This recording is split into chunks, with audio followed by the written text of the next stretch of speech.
My name is Lindsay Dye and I'm a nursing student at the University of South Alabama, and today I will be performing the medication administration checkoff. Now we will scan the room.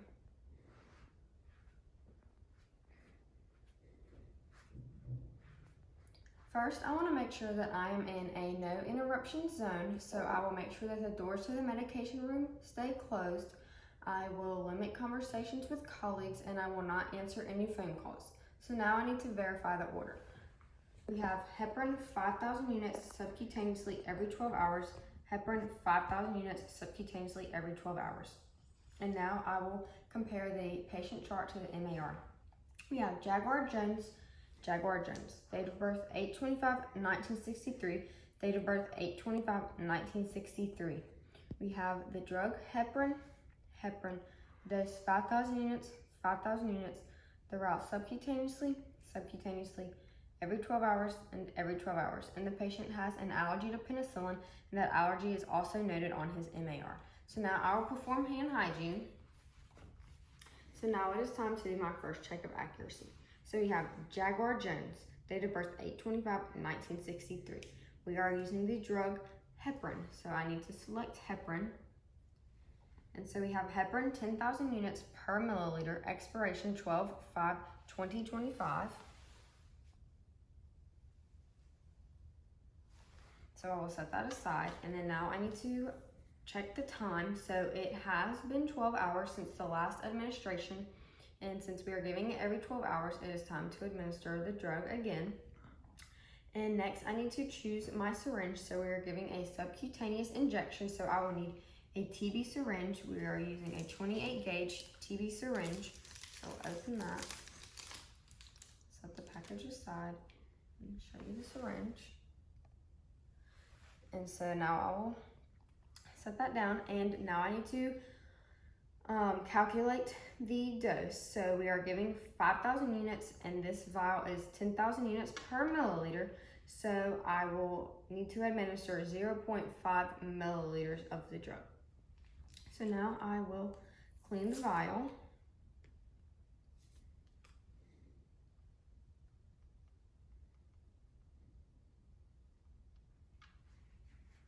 And remove the cap.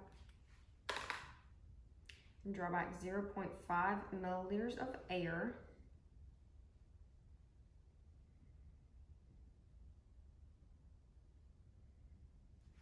And then insert that air into the vial.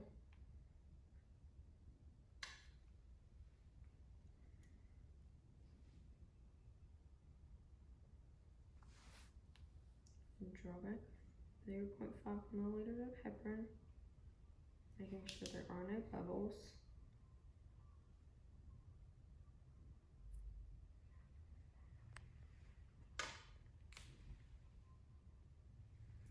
So there's the dose. Okay, and at this time, if it was indicated, I would need to check with a colleague to verify my calculations, and so they would verify that we are giving 0.5 milliliters. And so now it is time for my second check for accuracy. So we have Jaguar Jones, date of birth 8/25/1963. We are administering heparin. We used heparin. We are administering 5,000 units, which is 0.5 milliliters of the drug, and we have 0.5 milliliters. We are administering subcutaneously, and we have a TB syringe, and every 12 hours, and it has been 12 hours, so it is time to administer the drug. So now I need to create a label for my syringe.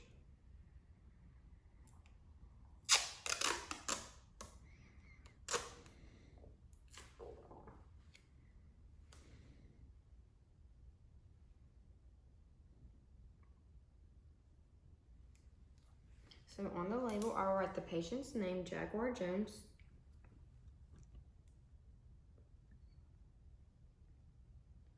the medication heparin, and the dose 5,000 units, or 0.5 milliliters, and initial. So I'll place that on the back of the syringe so that I don't cover any numbers. There's my flag. And so now it is time to go to the patient's room. So upon entering the room, I will perform hand hygiene, and first I will need to identify the patient with two identifiers. So we have Jaguar Jones, date of birth 8/25/1963, date of birth 8/25/1963.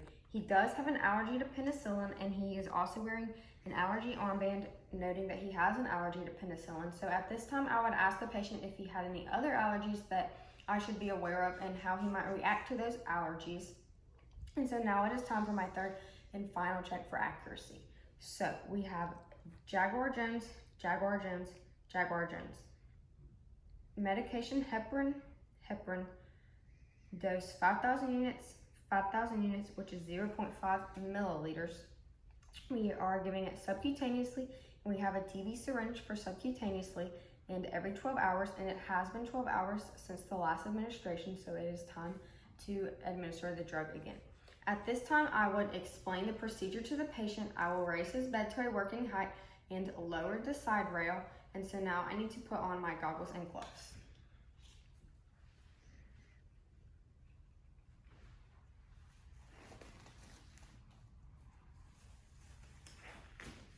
Now I need to identify the site at which I will be giving the injection. So for a subcutaneous injection, I will need to use the abdomen.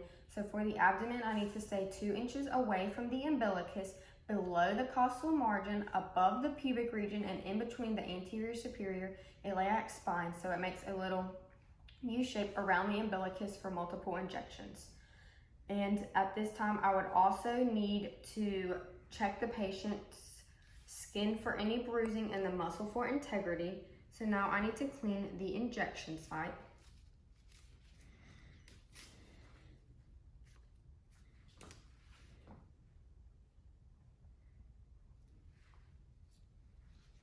And so at this time, I will administer the drug.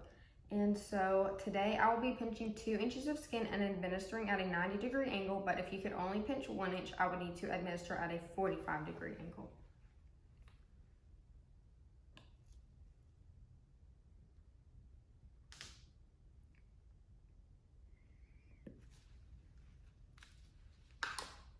And apply pressure.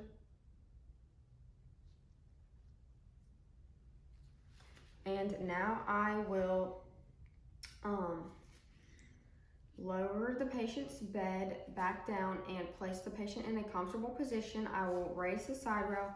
I need to remove my gloves and perform hand hygiene. And then I will go also observe the patient for any allergic reactions. And then I will go to do my 6th right, which is the right of documentation.